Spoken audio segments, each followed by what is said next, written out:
Which games are the best at balancing the needs of both beginner and veteran players? In other words, who has the best learning curve between a low skill floor and a high skill ceiling? Terraria is a good middle-of-the-pack example. It's pretty easy to get into, but you only really have to develop game knowledge. Developing only one skill is not the ideal learning curve, and it doesn't even go that high. Overwatch is another game that's easy to pick up. You can instantly tell what you're supposed to do by looking at each character, and they all control pretty naturally too. I think the skill ceiling of any of these competitive games is not super comparable. Pro players exist in a separate bubble from ranked players, and they will always push new boundaries. Which is why I have to give Rocket League the first S tier. It has the lowest skill floor of any competitive game. When I say skill floor, I'm not talking about what it takes to break into the competitive community.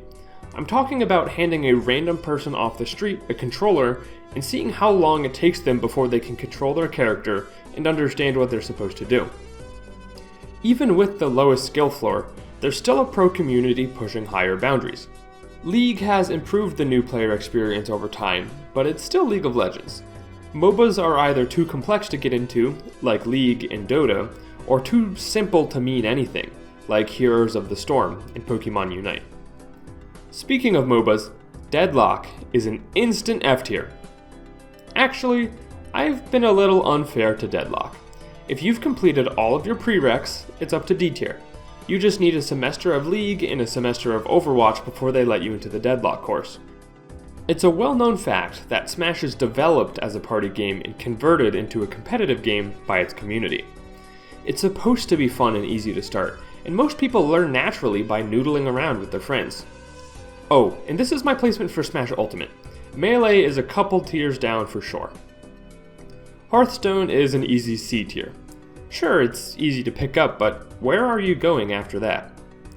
Straight to D tier with Magic. It is one of the most difficult new player experiences. You have to run a little rules machine inside your head, but that rules machine is only passed down verbally from nerd to nerd. Once you break through though, the learning curve is fantastic, enough to bring it to C tier. And if you start playing on the online client and move to paper afterwards, I'll even put it up to B tier. Walking sims, dating sims, and visual novels are all in F tier. They may be great games, but this tier list is only assessing the skill curve. D&D, straight into D. It can be hard to get started, and you don't progress much after you do. There are people with immense role-playing and DMing talents, but D&D gets so localized to small communities that people are approaching different skill ceilings,